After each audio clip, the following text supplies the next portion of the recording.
అందరికీ నమస్కారం అండి. ఈనాటి నా ఈ స్పెషల్ ప్రోగ్రాంలో భారతీయం సత్యవాణి గారు ఇవాళ ఐ డ్రీమ్ స్టూడియోకి వచ్చారు. ముందైతే వారికి వెల్కమ్ చెప్పేద్దాం. అమ్మ నమస్కారం అండి. నమస్కారం అమ్మా. చాలా ఏళ్ల తర్వాత మళ్ళీ మనం ఒక మంచి డిస్కషన్తో వచ్చేసాం. అవును కదా. Thank you so much ma'am. Really ఈరోజు మొదటి టాపిక్ ఏంటి అని అంటే, సామాన్యుల నుంచి సెలబ్రిటీల వరకు కూడా విడాకులు అనేది, డివోర్స్ అనేది చాలా కామన్ వర్డ్ అయిపోయింది.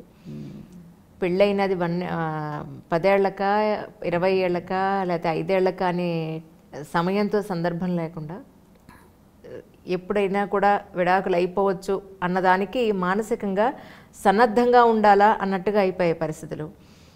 సో దీనికి అంటే కొంతమంది అడుగుతారు, మేము బేర్ చేయగలిగి ఉంటాయండి, చేయలేని ఉంటాయండి అని కూడా నాతో చాలామంది అన్నారు. నిజానికి మీ వరకు ఎంతో జీవితాన్ని చూశారు. మీకు సార్ దాంట్లో కూడా సార్ అస్సలు మాట్లాడు చాలా రిజర్వ్డ్గా ఉంటారు. అవునమ్మా. మీరు చక్కగా గలగలా మాట్లాడతారు.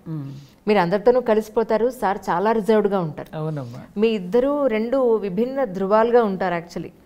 అయినా కూడా మీకు నచ్చేవన్నీ కూడా సార్లో ఉండకపోవచ్చు, సార్ దాంట్లో అన్నీ నచ్చేవి మీ దగ్గరే ఉండకపోవచ్చు. ఇలాంటి టైంలో కూడా మీరు ఇన్నేళ్ల పాటు ఎలా మీ సంసారాన్ని ఒక తాటి మీద తీసుకొచ్చి లాగిచ్చారు అని అంటే ఇన్నాళ్ళు ఏం చెప్తారు మ్యామ్? సొసైటీకి ఏం చెప్తారు? భలే గుర్తు చేసావురా. అసలు విభిన్న ధృవాలు, రెండు ఉత్తర దక్షిణ ధృవాలు కలవడమే గొప్పతనం. ఇప్పుడు బ్యాటరీ కూడా నెగిటివ్ అండ్ పాజిటివ్ పెడతారు చూడు. అదే కదా దాంపత్యంలో ఉన్న సంసారంలో సారమే అది. ఇద్దరు ఒకే రకమైనటువంటి దీనిలో ఉన్నారనుకో, దానిలో సారమే ఉంటుంది కదా. కాబట్టి రెండు భిన్న ధృవాలు కలవడమే గొప్పతనం కదా. ఇంకొకటి ఏమిటంటే, ఇందాక నువ్వు ఒక విడాకులు అనే మాట అన్నావు చూడు.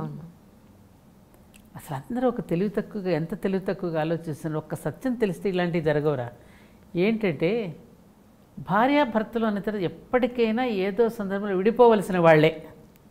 పని కట్టుకుని ఇంకా విడాకులు ఎందుకు? ఎప్పటికైనా జీవితంలో ఇద్దరు విడిపోవలసిన వాళ్ళే. అవును, ప్రకృతి సహజంగా. మళ్ళీ పనిగట్టుకుని మనం విడాకులను పెట్టుకోవడం ఎందుకు? ఇది ఆలోచిస్తే అసలు ఏమనిపించదు తాత్వికంగా. రెండవది అంటావా, ప్రతిదీ కూడా ఇవాళ ఉన్నటువంటి తరం, నువ్వు అన్నావు సెలబ్రిటీస్ కానివ్వు, సామాన్యులు కానివ్వు, ఓపిక లేకపోవటం ఒకటి, ఎదుటివాడి యొక్క మనసును అర్థం చేసుకోలేకపోవటం ఒకటి, జీవితం పట్ల అవగాహన రాహిత్యం. ఈ కారణాల వల్ల ప్రతి చిన్న విషయాన్ని వాళ్ళు మనసుకు తీసుకుంటున్నారు. ఇప్పుడు నువ్వు ఇందాక అన్నట్టుగా భార్యాభర్తలతో మా జీవితాల్లో మేము కూడా ఎన్నో అనుభవించాం. భగవంతుడు అసలు కలిపేది కూడా అలాగే కలుపుతాడు. ఇప్పుడు ఇందాక నువ్వన్నా ఆయన రిజర్వ్డ్, నేను గలగల అందరినీ కలుపుకుని మాట్లాడుతుంటాను. అసలు కంపాటబిలిటీ అనేది అలాగే ఉండాలి. అలా ఉన్నప్పుడు జీవితం కూడా అందంగా ఉంటుంది, ఆనందంగా కూడా ఉంటుంది. దేవతలు కూడా మన పురాణ ఇతిహాసాలు కనుక మనం చూస్తే వాళ్ళు కూడా సరదాగా దెబ్బలాడుకున్న వాళ్ళే. ఈ రజో తమో గుణాలు సత్వగుణాలని వాళ్ళల్లో కూడా ఉన్నవే. వాళ్ళు కూడా మేమేం అతీతులం కాదని చెప్పారు కదా. ఇలా దెప్పి పొడుచుకోవటాలు, ఒకరినొకరు అనుకోవడాలు ఆనాడు ఉన్నాయి. కానీ అనుకోవటం, మళ్ళీ తిరిగి అర్థం చేసుకోవటం, మళ్ళీ అయ్యో నేను మిస్ అయిపోయాను నిన్ను అని చెప్పి మళ్ళీ ఒకరికొకరు సారీ చెప్పుకోవడం, ఇవన్నీ కూడా జీవితంలో ఒక అందమైనటువంటి సంఘటనలమ్మ. ఆ అందాన్ని, ఆనందాన్ని అనుభూతి చెందలేక, సహజీవనంలో ఉన్న మాధుర్యాన్ని తెలుసుకోలేకపోవడం వల్ల ఈ ఇబ్బందులన్నీ వస్తున్నాయి. Correct ma'am. ఇప్పుడు మీరు గొప్ప మాట అన్నారు, నాకు ఒక కొత్త క్వశ్చన్ కూడా పుట్టింది దీనివల్ల. సహజీవనం నిజంగా ఈరోజు చాలామంది అమ్మాయిలు అబ్బాయిలు కూడా పెళ్లి చేసుకోకుండా ఇద్దరు కలిసి ఒకే ఇంట్లో, పెళ్ళి ఒక్కటే జరగదు, మిగతావన్నీ జరుగుతాయి. మరి పిల్లల విషయంలో కూడా వచ్చే రోజుల్లో అది కూడా పెళ్లి కాకుండానే పెళ్ళి కండం అనేది కూడా వస్తుందేమో, ఆశ్చర్యపోవాల్సిన అవసరం లేదేమో అనిపిస్తుంది. నిజానికి సహజీవనంలో అమ్మాయికి కానీ అబ్బాయికి కానీ సొసైటీలో లేకపోతే ఒక రెస్పెక్ట్ ఉంటుందా వీళ్ళిద్దరికీ? ఒకటి. రెండోది, వీళ్ళిద్దరి మధ్య నమ్మకం. ఏదైనా చిన్న గొడవ వస్తా వెళ్ళిపోదాం అంటే వెళ్ళిపోదు, నువ్వు ఇలా వెళ్ళిపో నేను ఎలా వెళ్ళిపోతాను అనేది ఎంతవరకు సమంజసం? అది అసలు ఎంత సేఫ్టీ అండ్ సెక్యూరిటీ ఉంటుందా సహజీవనంలో? ఉండదు. ఎలా అంటే, సహజీవనం అనేది ఎందుకు చేస్తున్నారు? నేనన్న సహజీవనం వేరు. అవును, నాకు అర్థమైంది. ఈ సహజీవనం అవును మీరు ఆ వర్డ్ అనగానే నాకు ఇది గుర్తొచ్చింది. అయితే ఒకరి పట్ల ఒకరికి నమ్మకం లేకనే కదా. ఎందుకు సహజీవనం చేస్తున్నారు వీళ్ళు? ఇవాళ వివాహ వ్యవస్థలో ఇప్పుడు అబ్బాయికి అమ్మాయికి చిన్న విషయాలు పడకపోతే విడాకుల వరకు వెళితే చాలా సమయం పడుతోంది. ఏది? కోర్టు కేసులు, పోలీసులు, కుటుంబ వ్యవహారాలు, ఆస్తులు ఇవన్నీ ఇచ్చిపుచ్చుకో, ఈ రకరకాలైనటువంటి కేసులు ఉంటే చట్టం చాలా పదునైంది కదా మన హిందూ వివాహ చట్టం. అలాంటి ఈ రిస్కులన్నీ ఎందుకు పడతాం అనేది ముందే వాళ్ళు అనుకుని భయపడి కదా సహజీవనం చేసుకుంటున్నారు. అంటే ఒకరి పట్ల ఒకరికి నమ్మకం లేకనే కదా. ఒకరి పట్ల ఒకరికి నమ్మకం ఉండడమే వివాహ బంధం. ఏమ్మా? ఆ నమ్మకం లేక ఇద్దరు కలిసి ఉందాం. ఏవి కలిసి ఉంటున్నాయి? శరీరాలు కలిసి ఉంటున్నాయి, మనసులు కలిసి లేవుగా. మన భారతీయ జీవన విధానానికి పాశ్చాత్య జీవన విధానానికి చాలా అస్థిమసకాంతరం తేడా ఉంది. అవును, కరెక్ట్. రెండు జీవితాల కలయిక ఇది, శరీరాల కలయిక అది. తేడా ఉందిగా. అవునమ్మా. కాబట్టి శరీరాల కలయిక కాస్త పని అయిపోయిన తర్వాత ఇంకేముంటుంది వాళ్ళకి? ఇప్పుడు నువ్వు అన్నావు పిల్లలు అన్నావు, రక్షణ ఇది. రేపు వీళ్ళిద్దరు కూడా పూర్తిగా జీవితాంతం కలిసి ఉంటారని నమ్మకం. ఆ నమ్మకం ఏమిటంటే అసలు వివాహమే చేసుకుంటారు. అవును, ఆ నమ్మకం వీళ్ళకి లేదు కదా. నిరంతరం భయంతోనో ఇంకొకరి మీద ఒకరికి దీంతోనే బ్రతుకుతూ ఉంటారుగా. వాళ్ళ అవసరాలు మాత్రం తీర్చుకోవడానికి కలిసి ఉన్నారు అంతే. అంతేనా? కాబట్టి అది సెక్యూరిటీ ఉండదమ్మా. రేపు ఈ పిల్లలు ఏమవుతారో తెలియదు, రేపు ఈ పిల్లలు ఏదైనా అయితే ఎక్కడ పెరుగుతారో తెలియదు, తల్లిదండ్రులు ఎవరైనా చెప్పుకోవాలంటే పిల్లలకి ఇబ్బంది. ఇలా చాలా ఇబ్బందులు కొంతమంది పడుతున్నారు ఇప్పుడు. అలా సహజీవనం చేస్తున్న వాళ్ళు కూడా చాలా రకాల ఇబ్బందులు పడుతున్నారు. అవును మ్యామ్.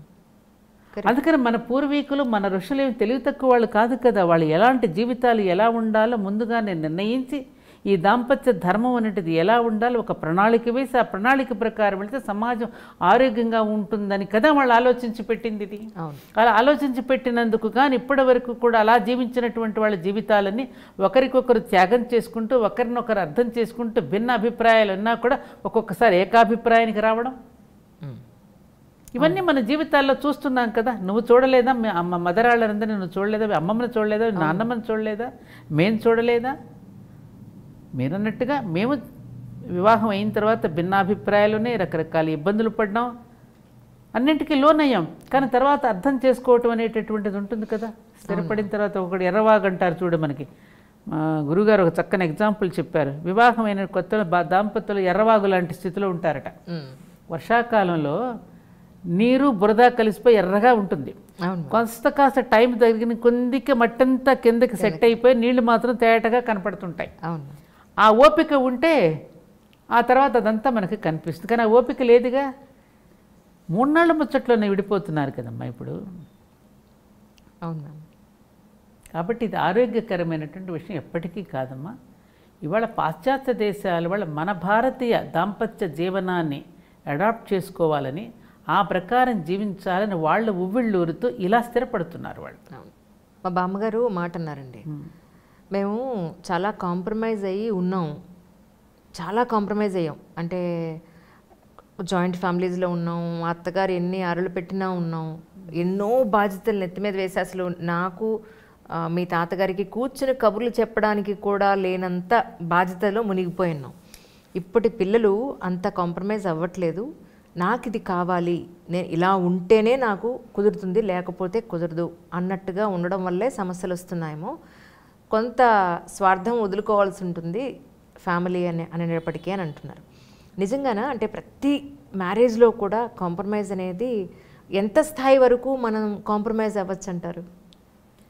మనకి శాస్త్రం కూడా కాంప్రమైజ్ అయిపోమని చెప్పలా, రెగ్యులరైజ్ చేశారు. దాన్ని ఏమైంది, సర్దుకుపోమని చెప్పడం కాకుండా సరిదిద్దుకోమని చెప్పింది. రైట్. భర్త ఎన్ని ఇబ్బందులు పెడుతున్నా, అత్తగారు ఎన్ని ఇబ్బందులు పెడుతున్నా, బంధువులు కానీ ఆడపడుచు కానీ ఎవరు ఏమన్నా కూడా నిన్ను సర్దుకుపోమ్మని చెప్పి దాంట్లో నేను అణిగిపోమ్మని ఇప్పుడు మనకు శాస్త్రము చెప్పలేదు. మన పూర్వజులు కూడా అలా బ్రతకలేదు కూడా. ఎక్కడికక్కడ దాన్ని దేనితో సరిదిద్దారు? వాళ్ళ ప్రవర్తన చేత. రైట్. వాళ్ళలో ఒక పరివర్తన తీసుకుని వచ్చారు. ఆ పరివర్తన తీసుకురాగలిగినటువంటి శక్తి కేవలం స్త్రీకి మాత్రమే భగవంతుడు ఏర్పాటు చేశాడు. ఇది మాత్రం అందరూ తెలుసుకోవాల్సిన విషయం.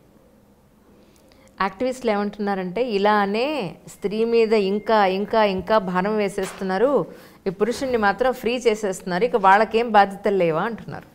కాదమ్మా, పురుషుడికి కూడా బాధ్యత ఎవరు నేర్పిస్తున్నారు? మళ్ళీ అక్కడ కూడా స్త్రీగా తప్పు చేస్తోంది అంజలి.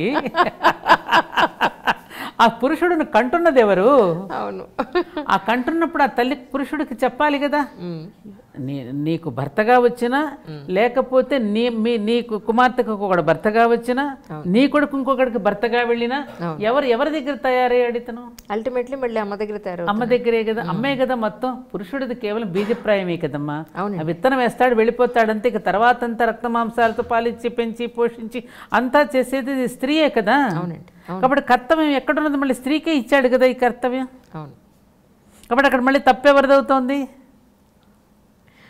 అంత మాత్రం చేత నాకేనా అనేటటువంటి లేకోకుండా దాని ఒక తపస్సుగా తాను తీసుకుని ప్రతి పురుషుడిని తయారు చేయవలసిన స్థితిలో తాను ఉన్నది కాబట్టి ఆ తయారు చేసేటటువంటి విధానంలోనే స్త్రీ అక్కడ తప్పటడుగు వేస్తే సమాజంలో అటువంటి వాళ్ళే తయారవుతారుగా. ఎంతమంది స్త్రీలు కొడుకులు తప్పు చేస్తున్నా కూడా వెనకేసుకొచ్చే వాళ్ళని మనం చూస్తున్నాంగా.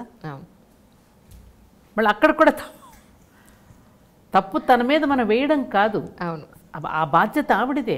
ఆ చేయగలిగిన ఓర్పు నేర్పు ఆవిడకే ఉన్నది. అవును, అది మనం తెలుసుకోలేకపోతే. కాబట్టి నేను వాడు ఎందుకు అలా ఉండాలి, నేను ఇలా ఎందుకు ఉండకూడదు అనే దగ్గరికి వస్తే ఎవరు నాశనం అయిపోతారు? పురుషుడి కంటే కూడా నువ్వు అధిక స్థానంలో ఉన్నావమ్మా. కరెక్ట్ అండి, అది ఆ స్థాయి నీకు ఇచ్చారు. ఆ మాట వాస్తవం.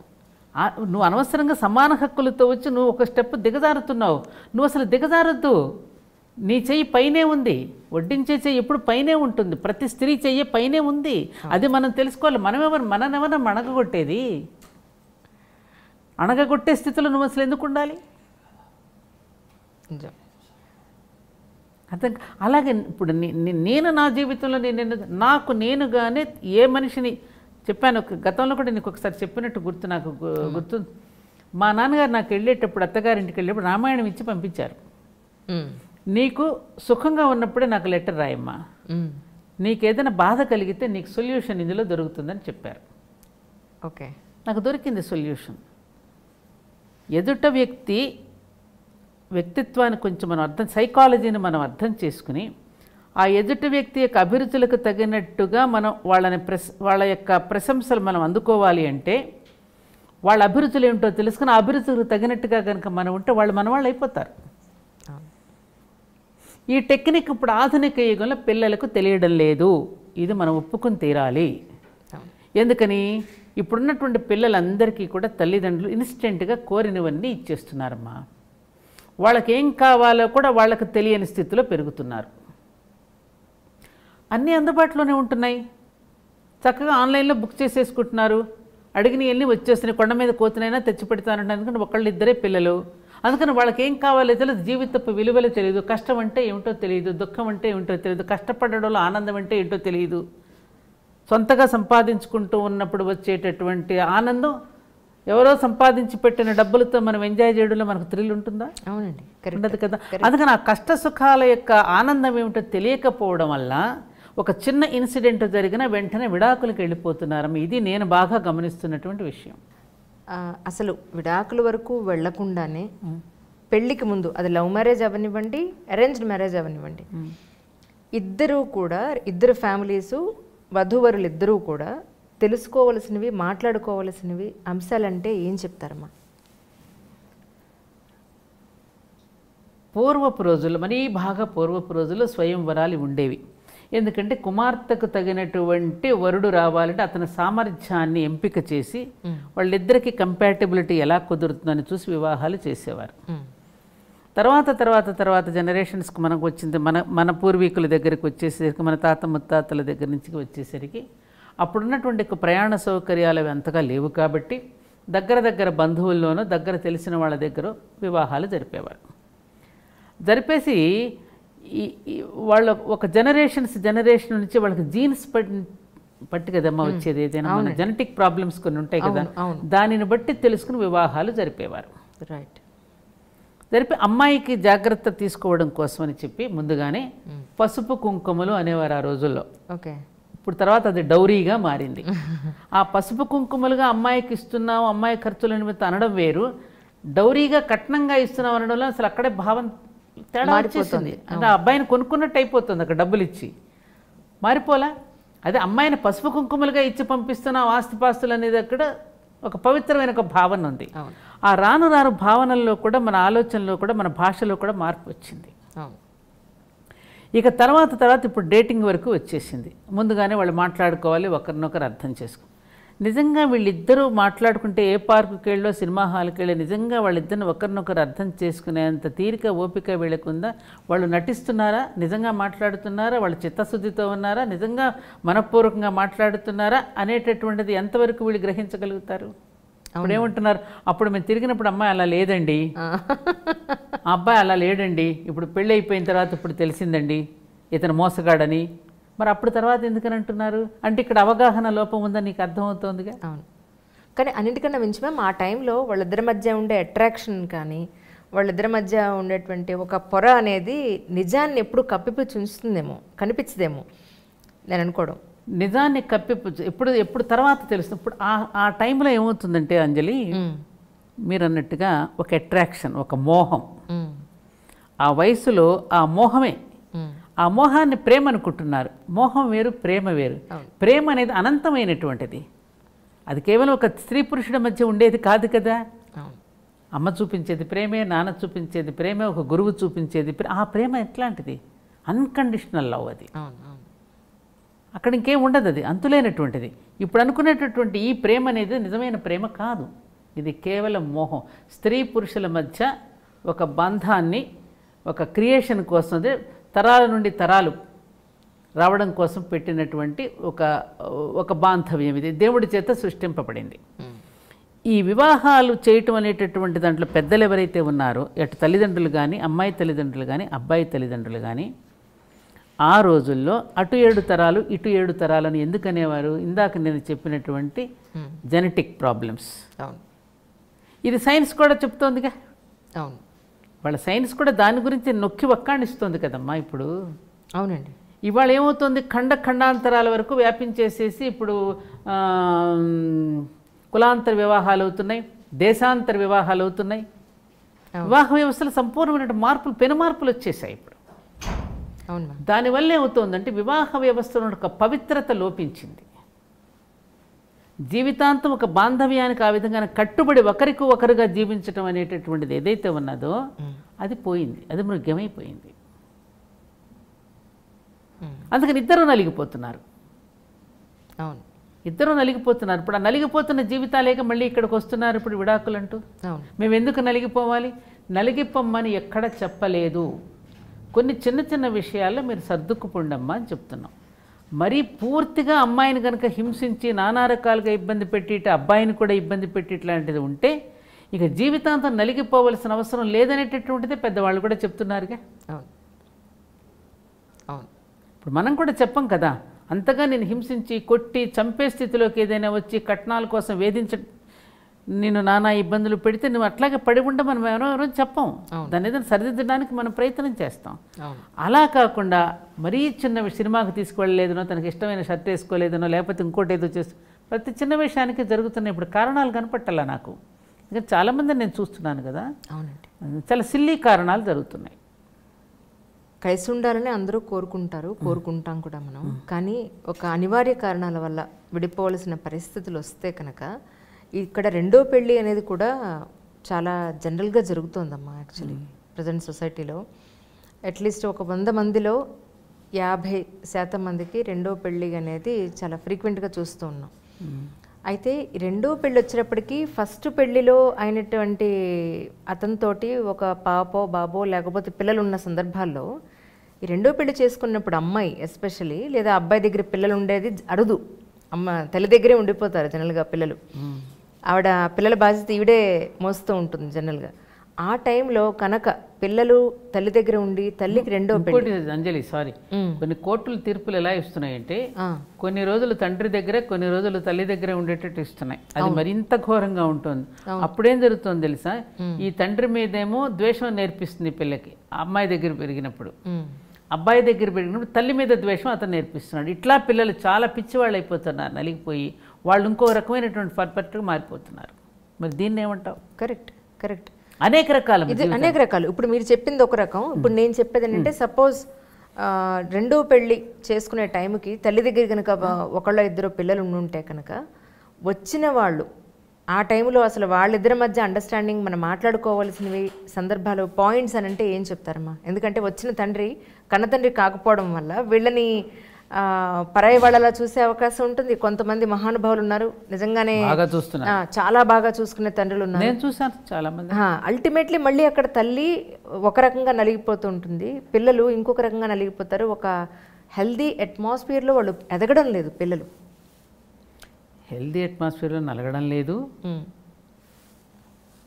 ఇప్పుడు పురుషుడికి ఉన్నటువంటి మనసు లక్షణాలు హృదయాన్ని చూస్తే అమ్మా స్త్రీకి చాలా తేడా ఉంటుంది అంజలి. ఈ తల్లిగా ఎవరైతే ఉన్నదో బిడ్డను కనిన తల్లి, ఎందుకంటే పురుషుడు కొంత మనసుతో మాత్రమే ఆలోచిస్తాడు, స్త్రీ హృదయం స్పందిస్తుంది త్వరగా, మనకు తెలుసు ఆ విషయం. ఈమెకు కూడా ఒక రకమైనటువంటి సంక్షోభమే అనుభవిస్తూ ఉంటుంది లోపల, బయటికి చెప్పుకోలేదు కానీ లోపల ఒక తెలియనటువంటి సంక్షోభం ఆ అబ్బాయితో కలుస్తున్నప్పుడు కానీ, ఈ పాపను చూసినప్పుడు కానీ, ఇవన్నీ కూడా ఆవిడకి కూడా మానసికమైనటువంటి ప్రశాంతత పూర్తిగా ఉంటుందనేటువంటి నమ్మకం మనకు లేదు, ఉండదు కూడా. అంటే ఏదో ఒక రకంగా జీవితాంతం మనకంటూ ఒక తోడు ఉండాలి కాబట్టి ఆ తోడు కోసం చేసుకున్నట్టు అవుతుంది వివాహం. అవును, అవునా కదా? అవునండి, అవును. అతనే ముఖ్యంగా నలిగిపోయేది ఎక్కువగా పురుషుడి కంటే తల్లిగా ఉన్న అమ్మాయి ఎక్కువ నలిగిపోతుంది. అవును, అది గాడ్స్ క్రియేషన్, అది ఆ పేగు బంధం అలాంటిది. ఇప్పుడు ఈ పాప ఎదుగుతూ ఉన్న కొద్ది కాదు అనుకున్నప్పుడు అతను తండ్రిగా యాక్సెప్ట్ చేయడానికి కూడా ఈ పాప మనసు కూడా ఎదురు తిరుగుతూ ఉంటుంది. బిడ్డ నలిగిపోతుందిగా, బయట వాళ్ళు ఏదో ఒకటి కామెంట్ చేస్తారుగా, ఆ కామెంట్స్ విని ఇవాళ నీకు తెలియదు అంజలి, చాలామంది సైకాలజిస్టుల దగ్గరికి వచ్చే కౌన్సిలింగ్ సెంటర్స్కి వెళ్ళే వాళ్ళందరూ కూడా ఇటువంటి వాళ్ళే. దయచేసి తల్లిదండ్రులు వివాహాలు చేసుకోకముందు, చేసుకున్న తర్వాత కనీసం బిడ్డల్ని కనాలని మీకు ఉంటే అలాంటి పనులు చేయవద్దని నేను మనవి. నిజంగా అండి. ఎందుకనంటే మీరు పాపం చేసిన వాళ్ళు అవుతున్నారు. ఒక బిడ్డకు జన్మనిచ్చి జీవితాంతం అబ్బాయి కానీ అమ్మాయి కానీ నలిగేటటువంటి పరిస్థితులు మీరు తీసుకొస్తున్నారు. అలాంటప్పుడు కనకండి. అవును, మీ బ్రతుకులేదు, మీరు బ్రతకండి. వాళ్ళని కని వాళ్ళని పాడు చేసే హక్కు మీకు ఎక్కడిది? ఎంతమంది అమ్మ పిచ్చివాళ్ళు అయిపోతున్నారు పిల్లలు, చివరికి డ్రగ్స్కి అలవాటు పడిపోతున్నారు, డిప్రెషన్కి వెళ్ళిపోతున్నారు, ఆత్మహత్యలు చేసుకుంటున్నారు. ఎన్ని కేసులు జరుగుతున్నాయి ఇలాంటివి తెలుసా మీకు? ఎవరు తప్పిది? పోనీ ఏమన్నా ఇప్పుడున్నటువంటి వాళ్ళు ఏమైనా చదువు లేని వాళ్ళు అంతా చదువుకున్న వాళ్ళే కదా. మరి 3వ తరగతి 2వ తరగతి అసలు ఏమీ చదువుకున్నట్టు పెద్ద బాల శిక్ష చదువుకుని అసలు ఏమీ చదువుకుని జీవిత సత్యాలను తెలుసుకున్న వాళ్ళు అంత బాగా బ్రతికారే. మరి ఏం చదువుకుని మీరేం చేస్తున్నారు? ఆలోచించొద్దాం. అది కోట్లు కష్టపెట్టి పెళ్ళిళ్ళు చేస్తున్నారు, వివాహాలు ఇవాళ పిల్లలకి. నేను చాలామందికి సలహా ఇస్తున్నాను అంజలి, దయచేసి మీరు ముందు రిజిస్టర్ మ్యారేజ్ చేయండి. 20 సంవత్సరాలు కలిసి ఉంటే 25 సంవత్సరాలు కలిసి ఉంటే రజతోత్సవం కింద అభినందన సభ పెట్టండి అని చెప్తున్నాను నేను అందరికీ. నిజమే. మరి 25 సంవత్సరాలు మీరు కలిసి ఉన్నందుకు మిమ్మల్ని అభినందిస్తున్నామని బంధుమిత్రాదులు వచ్చి అప్పుడు అభినందిస్తే బాగుంటుంది. ఎక్కడుంటున్నాయి కాపురాలు? నాకు తెలిసిన కుటుంబాలు పెళ్ళైనటువంటి మరుసటి రోజే అమ్మాయి నాకు వద్దు, నేను ఎవరినో ప్రేమించాను, అదేదో ముందు చెప్పొచ్చుగా. ఇంకొక విషయం ధైర్యంగా చెప్తున్నాను నీతో నేను, ఇవాళ చాలామంది మగపిల్లలు పెళ్లి చేసుకోవడానికి భయపడుతున్నారు. నా దగ్గరికి వస్తున్నారు, అమ్మ ఎవరైనా ఉంటే తెలిసిన వాళ్ళు ఉంటే చెప్పండి. ఎందుకమ్మా హాయిగా సుఖంగా ఉండనేవాడిని, ఎందుకు వచ్చింది చెప్పండి. అమ్మాయి కూడా తయారయ్యారు మ్యామ్, పెళ్ళంటే భయపడిపోతున్నారు, వీళ్ళు భయపడుతున్నారు, వాళ్ళు భయపడుతున్నారు. ఎందుకు భయపడుతున్నారు?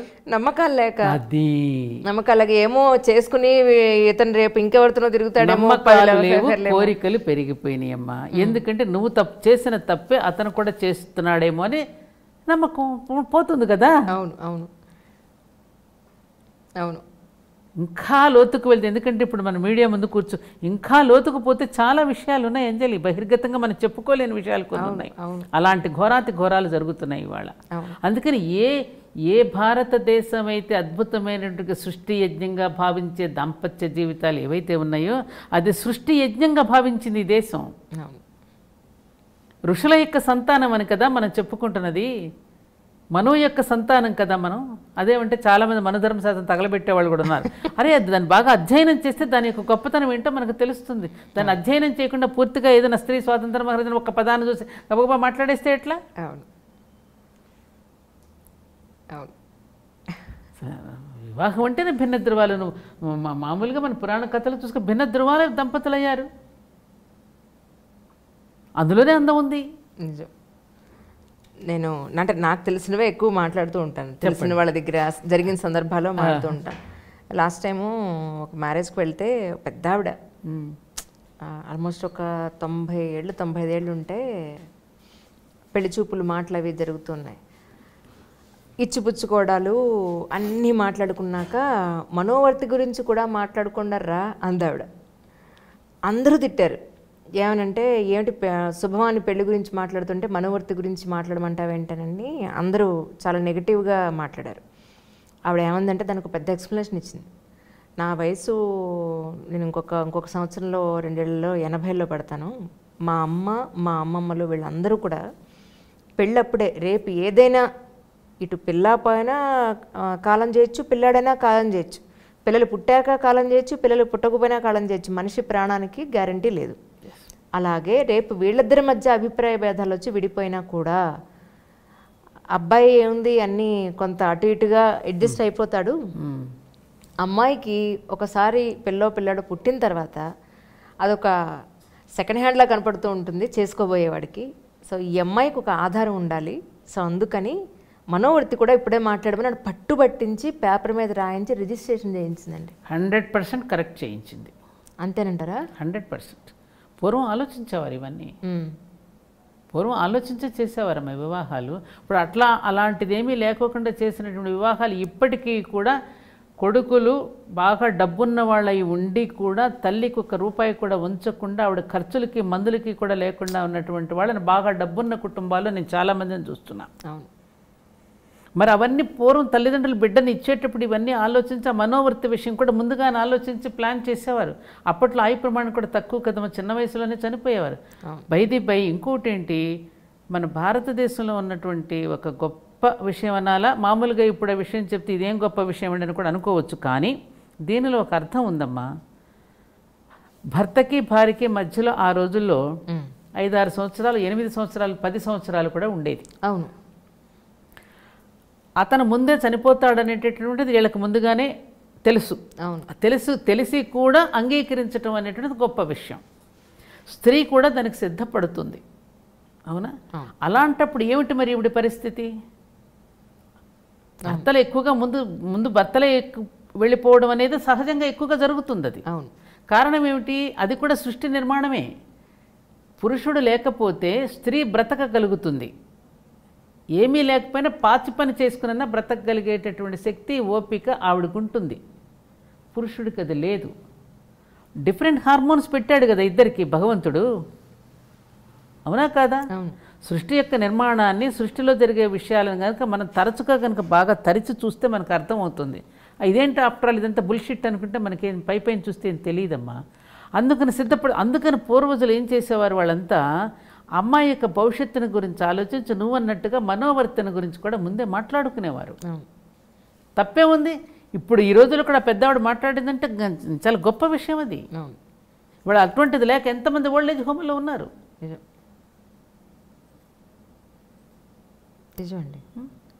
అందుకని ఇప్పుడు తల్లిదండ్రులు జాగ్రత్త పడుతున్నారు.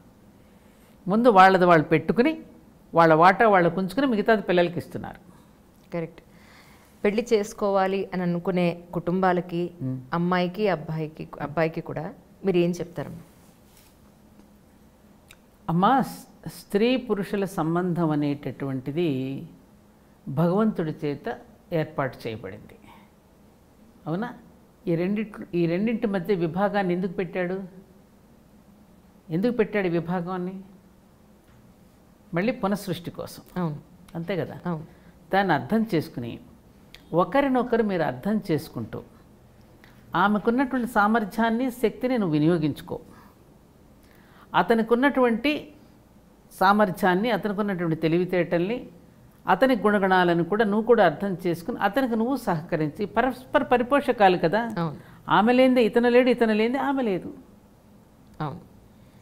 ఇవి మన సమాజంలో ఎన్నో చూస్తున్నాం. మన పురాణ గాథలు చూసినా మనకు అదే తెలియచేస్తుంది, శాస్త్రం చూసినా అదే తెలియచేస్తుంది, వేదం కూడా అదే చెప్పింది. మన పెద్దలు జీవించిన జీవితాలు కూడా మన కళ్ళ ముందు మనకు కనపడుతూనే ఉన్నాయి. ఈ దేశం అందాన్ని ప్రేమించిందమ్మా, ఆత్మ సౌందర్యాన్ని ప్రేమించిన దేశం ఇది. భౌతిక సౌందర్యాన్ని కాదుగా మనం ప్రేమించింది. ఇవి అర్థం చేసుకోగలిగి వివాహం చేసుకోబోయేటటువంటి వాళ్ళు ఒకరినొకరు అర్థం చేసుకుని చిన్న చిన్న విషయం ఇద్దరూ కలిసి చర్చించుకుని, పుట్టబోయే పిల్లల మంద వేరే విషయాలు మాట్లాడకుండా, వాళ్ళ ముందు మీరిద్దరు దెబ్బలాడుకోకుండా, భవిష్యత్తులో ఎందుకంటే పెళ్లి చేసిన పిల్లలు పుడతారు, వాళ్ళ ముందు మీరు దెబ్బలాడుకోకుండా మీరు వాళ్ళకి రోల్ మోడల్స్గా ఉండేటట్టుగా ముందుగానే మీరు ట్రైన్ అవ్వండి. ఈ మధ్యన అందుకని భార్యాభర్తలు పెళ్లి చేసుకోబోయేటటువంటి వాళ్ళు కూడా ముందుగానే ట్రైనింగ్ ఇచ్చే సెంటర్స్ కూడా వస్తున్నాయి. అదే కౌన్సిలింగ్ సెంటర్స్ వస్తున్నాయి. అంటే మనకు కూడా ఇప్పుడు అవసరం ఉంటారా మామది? ఇప్పుడు అవసరం వస్తుంది. ఎందుకంటే మరి ఒకప్పుడు అమ్మమ్మలు, నాన్నమ్మలు, మేనత్తలు ఇంట్లో ఉండి చెప్పేవారు కదా. మాకు చెప్పేవారు, అమ్మ నువ్వు వెళ్ళినప్పుడు ఇలా ఉండాలమ్మా, ఇలా ఉండాలి, కొంచెం ఓపిక పట్టమ్మా, ఓపిక పడితే ఓరుగలు దొరుకుతుందమ్మా అని అమ్మ వాళ్ళు మాట్లాడే మాటలు ఇవి. ఓపిక పడితే ఓరుగలు పట్టడం లభిస్తుందమ్మా అని చెప్పి మేమందరం పడాలా, మేమందరం చేయలా, తర్వాత నీకే తెలుస్తుందమ్మా. నిజంగానే వాళ్ళు చెప్పినట్టు మేము విన్నాం కాబట్టి, ఆ ఓర్పు పట్టాం కాబట్టి నిజంగానే వాళ్ళు గౌరవింపబడుతున్నాంగా, బంధువులందరి చేత కూడా ప్రేమించబడుతున్నాం కదా. కొత్తలో కొంచెం గడబడిగానే ఉంటుంది. ఒక ఇంట్లో నుంచి మరొక ఇంట్లోకి వెళ్ళినప్పుడు ఆ వాతావరణం నుంచి మరొక వాతావరణం, ఒక మొక్కని ఇక్కడి నుంచి తీసి ఇక్కడికి నాటితేనే 2 రోజులు పడుతుంది అది మళ్ళీ కరెక్ట్గా వాతావరణంలో పెరగడానికి. మరి ఒక ఇంట్లో నుంచి వచ్చిన అమ్మాయి మరొక ఇంట్లోకి వచ్చినప్పుడు ఆ వాతావరణానికి అలవాటు పడడానికి కొన్ని రోజులు, కొన్ని నెలలు, కొన్ని సంవత్సరాలు కూడా పట్టచ్చు. కొంచెం నువ్వు పట్టవలసింది కొంచెం ఓపిక పట్టు. ఓపిక లేకపోవడానికి కూడా మళ్ళీ నువ్వు వెళ్ళిపోతే లోపలికి వెళితే దానికి కూడా కారణాలు ఉన్నాయి అంజలి. మనం తినే ఆహారం, మా అమ్మమ్మలకున్న ఓర్పు మా అమ్మలకు లేదు, అమ్మలకున్న ఓర్పు మాకు లేదు, మాకున్న ఓర్పు పిల్లలకి లేదు. కారణం ఏమిటి? ఆనాడు తిన్న ఆహారం వేరు, అప్పుడు జీవించిన జీవన విధానం వేరు, ఇప్పుడు లైఫ్ స్టైల్ అంతా మారిపోతుందిగా. అవునండి. ఆ వస్తున్నటువంటి మార్పులను బట్టి కూడా వీళ్ళు ఓర్పు కూడా కోల్పోతున్నారు. మళ్ళీ వెళ్తే మూలానికి వెళితే అక్కడ మూలం చెడిపోయింది. ఆ మూలాన్ని సరి చేసుకుంటే మిగతా శాఖోపశాఖలన్నీ బాగుంటాయిగా. కాబట్టి మన రూట్ ఏదైతే ఉందో, ఏదైతే మన పెద్దలు వేసినటువంటి ఒక మూల సూత్రం ఏదైతే ఉందో, ఆ మూల సూత్రాన్ని మనం దెబ్బ తీసుకున్నాం. ఆ మూల సూత్రాన్ని కనుక మనం బాగు చేసుకుంటే మిగతా శాఖోపశాఖ ఏది విద్యా వ్యవస్థ కానివ్వండి, వివాహ వ్యవస్థ కానివ్వండి, అన్ని శాఖలు అప్పుడు ఆరోగ్యవంతంగా ఉంటాయి. జరుగుతున్న తప్పు అక్కడ జరుగుతోంది మనకి. అందుకని మనం నిరాశ చెందొద్దు. ఈ అనుభవాలన్నీ అయిన కొద్దీ మన వాళ్ళకే తెలుసు. ఇప్పుడు చాలామంది కూడా తెలుసా నీకు, ఆశ్చర్యపోతావు, విడాకులు ఇచ్చిన తర్వాత చాలామంది అమ్మాయిలు అబ్బాయిలు అరే దీనికన్నా వీడికన్నా పాత మొగుడే మెరుగు, ఈ అమ్మాయి కన్నా పాత పెళ్ళామే మెరుగుని మళ్ళీ వస్తున్నారు కావడానికి. శుభం జరిగితే మరీ మంచిది. నిజంగా మా అత్తగారు ఒక మాట అనేవారు, అండర్స్టాండింగ్ ఇంకా బాగుంటుంది కదా. ఇప్పుడు ఉన్న పని బాగా పని చేయట్లేదు, కొత్త నాన్న పెట్టిన ఎందుకు మళ్ళీ వచ్చిందని గ్యారంటీ ఏమిటి? కొత్త పని అమ్మాయి ఇస్తే బాగా చేస్తుందని గ్యారంటీ ఏమిటి? ఉన్నదాన్నే బాగు చేసుకుందాం అనేవారు. అలా అవునా కదా? నిజమమ్మా, వాస్తవానికి చెప్పుకుంటే అదే కదా. కరెక్ట్. అందుకని ఆ పరివర్తన తేవడానికి మాకు బంధువులు, మాకు ఒక వదిన వరుసయ్య ఒక ఆవిడ ఉన్నారు, పేరు చెప్పను కానీ, అన్నయ్యకి కొంచెం రోజు బయటికి వెళ్ళి కొంచెం భార్యతో ఎక్కువ మాట్లాడేవాడు, బయటికి వెళ్ళి కొంచెం కార్డ్స్ ఆడుకోవటం ఇట్లాంటి అలవాట్లన్నీ చేసుకుని బయట తిండి. ఆ వదిన ఎంత ఓర్పుగా ఏం చేసింది, ఆయనకి ఇష్టమైన ఎన్నిటువంటి పిండి వంటలు ఇంట్లోనే ఉండే, హోటల్లో తినకుండా ఆయన వచ్చేసరికి రెడీగా పెట్టేసి, పచ్చిమిరకాయ బజ్జీలు అంటే ఆయనకి ఇష్టం, అరటికాయ బజ్జీ అంటే ఇష్టం, అవి వండి పెట్టేసి ఆ పేక ముక్కలతో ఆయన అక్కడ ఆడుకోకుండా ఇంటి నిండా చక్కగా కట్టెండ్స్ నిండా పేక ముక్కలు డిజైన్స్ పెట్టి ఆయనకు నచ్చినట్టుగా ఇంట్లో వాతావరణం చేస్తే మారిపోయాడు. ఆయన బయటకు వెళ్ళడం మానేశాడు. అట్లా ఏమిటంటే ఆ టెక్నిక్స్ లేడీస్కి తెలియాలి, భర్తని ఏ విధంగా మలుచుకోగలగాలనేటువంటిది. ఈ విషయంలో ఒక విషయం చెప్పనా నీకు, ఎగ్జాంపుల్ చెప్పండి. ఈ పాండవులు అరణ్యవాసం చేస్తూ ఉన్నప్పుడు పద చూసొద్దామని శ్రీకృష్ణుడు సత్యభామను కూడా తీసుకుని వెళతాడు. అప్పుడు ద్రౌపది పాపం వీళ్ళందరికీ వంట చేసి పెడుతూ వాళ్ళ కార్యక్రమాలన్నీ తనే చూస్తూ ఉండేది కదా. చూస్తూ ఉంటే సత్యభామ వచ్చి అసలు ఈ ఐదుగురితో ఎలా పడుతున్నావు అబ్బాయి, ఒక్కడిని నేను వశం చేసుకోలేకపోతే ఈ ఐదుగురు నువ్వు ఎలా వశం చేసుకోగలిగావు, ఏం మందులు పెట్టావు, ఏం మందు మాకులు పెట్టావు అన్నాడు. అప్పుడు ద్రౌపది తీవ్రంగా, ఏమిటి ఇంక నా దగ్గర అంటే అన్నావు కానీ ఇంకెక్కడ అనకో, మందులు మాకులు పెట్టిన భర్తలు వశం చేసుకోరు. ఉదయం ప్రొద్దున అందరికంటే ముందు నేను లేస్తా, వాళ్ళకి టిఫిన్లు గట్రా నేనే చూస్తా, వాళ్ళకి ఏమేమి ఇష్టమైన కూరలు ఎవరెవరు ఏం తింటారో అవన్నీ నాకు తెలుసు, వాళ్ళకి కావాల్సిన పదార్థాలు నేనే వండి పెడతా, అన్నీ చూసి వాళ్ళ పక్క బట్టలు ఎక్కడ వేయాలి ఎలా చేయాలి అన్నీ నేనే చేసి రాత్రి పడుకోబోయే వరకు వాళ్ళకి అన్ని పనులు నేనే చూసుకుంటా స్వయంగా. అలా ఆ పనులను బట్టి నన్ను ప్రేమిస్తారు తప్ప మందులు మాకులు పెట్టి ప్రేమించడం నా దగ్గర అంటే అన్నావు కానీ ఎక్కడ అనకే మాట అని సత్యభామ. అట్లా ఎదుటివాడిని గెలవాలి అంటే నా సూత్రం అదే. మా అత్తగారితో నేను అలా ఉండి ఆవిడ మనసును గెలుచుకున్నా. మా నాన్నగారు చెప్పారు కదా సూత్రం నాకు. అందుకని ఎదుటి యొక్క వ్యక్తికి ఏది అభిరుచో భర్తకి ఏది అభిరుచి, అలాగే భర్త కూడా భార్య యొక్క అభిరుచి ఏమిటి తెలుసుకుని కనుక ఒకరు ఆఫీస్ నుంచి వస్తే తనకి ఇష్టమైనది పట్టుకొచ్చాడు అనుకోమ్మా, ఆమె కూడా వచ్చేసరికి ఆయనకి ఇష్టమైనది వండి పెట్టింది అనుకోమ్మా, ఆమె పెట్టుకున్న నగో చీర ఎంత బాగున్నావోయ్, అసలు ఆ చీరకే అందం వచ్చింది నువ్వు కట్టుకుంటే అన్నాడు అనుకో, ఆవిడ పొంగిపోతుంది. అలాగే భర్త కూడా అయ్యో పాపం ఉదయం నుంచి ఆఫీస్ నుంచి ఎంత అలసిపోయి వచ్చారండి, వేడివేడి కాఫీ తెస్తాను ఉండండి. ఈ చిన్న చిన్న మాటలకేమి డబ్బులు ఖర్చు పెట్టాల్సిన అవసరం లేదు కదా అంజలి. ఈ టెక్నిక్స్ ఇప్పుడు పిల్లలకి అలా అనటానికి కూడా వాళ్ళకి అహం అడ్డొస్తుంది. నేనేమిటి ఇంత చదువుకున్నాను, నేను సాఫ్ట్వేర్ ఇంజనీరింగ్ పనిచేస్తున్నాను, భర్త నా విధంగా నేను ఎందుకు అనాలి అనేటువంటి అహం ఏదైతే ఆ అహం అనే పొర కనుక వాళ్ళకి తొలగిపోతే ఆ ప్రేమ అనేటటువంటి కనుక చూపించగలిగితే అందరి జీవితాలు బ్రహ్మాండంగా ఉంటాయమ్మా. రాధాకృష్ణులాగా హాయిగా ఉంటారు, లక్ష్మీనారాయణుల్లా బ్రహ్మ సరస్వతుల్లా శివపార్వతుల్లాగా అర్ధనారీశ్వర తత్వానికి స్థాయికి చేరుకోగలుగుతారు. నిజం. అసూక్ష్మం చిన్న టెక్నిక్ అంతే, చిన్న టెక్నిక్. ఏదో సినిమాలో ఒక డైలాగ్ విన్నాను, వీళ్ళు ఇప్పుడు వాళ్ళంతా కూడా భర్తను పేరు పెట్టి పిలిచి మీ ఏదైనా సినిమాకి వెళ్ళొస్తూ ఉండి మీరు చూస్తూ ఉండండి అని చెప్తుంటారు కదా. అలా అనుకుండా నేను మీ అబ్బాయి మా అందరం కదే అలవాటు, పేరు మీ అబ్బాయి ఎత్తయ్య అనేమనగా ఈగేముంటుంది, ఓహో నా అబ్బాయే కదా నా కొడుకే కదా అనే ఫీలింగ్ నువ్వు ఇస్తున్నావు. అవును అవును. ఆ మాటలో చూసావు ఎంత తేడా ఉందో. నిజం. అక్కడ పిల్లలకి ఏమిటంటే ఆ టెక్నిక్స్ తేడా తెలియకుండా మాట్లాడటం అనేది తెలియక చాలా చిక్కులు తెచ్చిపెట్టుకుంటున్నారు. సహజంగా స్త్రీలో ఉండేటటువంటి దాన్ని కొంచెం మనం గుర్తుపెట్టుకుని, అరే మేమిద్దరం కలిసి ఉండేవాళ్ళ మూడో వ్యక్తి వచ్చినప్పుడు ఆ మనస్తత్వం ఎలా ఉంటుంది, అప్పుడు ఆమెను ఎట్లా మనం ట్యాక్ట్ఫుల్గా మనం ఇది చేసుకోవాలి, ఎలా మంచి చేసుకోవాలి. ఆంజనేయ స్వామి కనుక ఆమెను తీసుకురావడానికి ఒక్కొక్కరిని తన చక్కని మాటతో ఎలా అయితే తన వశం చేసుకుంటూ విజయం సాధించాడో అలా మన జీవితంలో కూడా ప్రతి సన్నివేశంలో కూడా మన మాటే ఒక కామధేను, ఇది ఏది కోరితే అది ఇస్తున్నాం. ఈ టెక్నిక్ తెలుసుకుంటే చాలు అందరి జీవితాలు బాగుంటాయమ్మా. ఇది తెలియక నలిగిపోతున్నాయి నా అభిప్రాయం, నేను చూసినటువంటి నా అనుభవం నీకు చెప్తున్నా. చాలా చక్కటి విషయాలు, చాలా చాలా బాగా ఎక్స్ప్లెయిన్ చేశారు. వ్యూవర్స్ అందరూ కూడా ఇందులో ఇక్కడెందుకు నవ్వారు ఇలా లేకపోతే ఇదెందుకు అన్నారు అని కామెంట్స్ పెట్టకుండా, ఇందులో నెగిటివ్ చూడకుండా, ఇందులో మీకు ఏదైనా ఉపయోగపడితే అదేమన్నా వాడి అందరికీ మంచి జరగాలని మనస్ఫూర్తిగా అమ్మ నేను కూడా కోరుకుంటున్నాం. అమ్మ చాలా thank you so much for your coming. Really మిమ్మల్ని ఇబ్బంది పెడితే మాత్రం దయించి క్షమించాలి. ఇబ్బంది అనుకు నేను చెప్పాను కదా అమ్మ, ఈ సమాజం వసుదైవ కుటుంబకం. ఈ సమాజంలో ఉన్న ప్రతి పిల్లలు మన బిడ్డలే, ఇది నా భావన. మన బిడ్డలందరూ సుఖంగా ఉండాలి, సంతోషంగా ఉండాలనేది మనం ఎప్పుడూ కోరుకుంటాం. అది అందరి బిడ్డలని ఒకే చోట మనం చూడలేం కాబట్టి నువ్వు అంతమందికి కూడా వాళ్ళని ఆలింగనం చేసుకుని అమ్మ ఇలా బ్రతకండి అని చెప్పడానికి నువ్వు నాకు అవకాశం ఇచ్చావుగా, అందుకు నీకు థ్యాంక్స్ చెప్పు. అయ్యో థ్యాంక్ యూ అమ్మా, thank you so much once again. Thanks అమ్మా.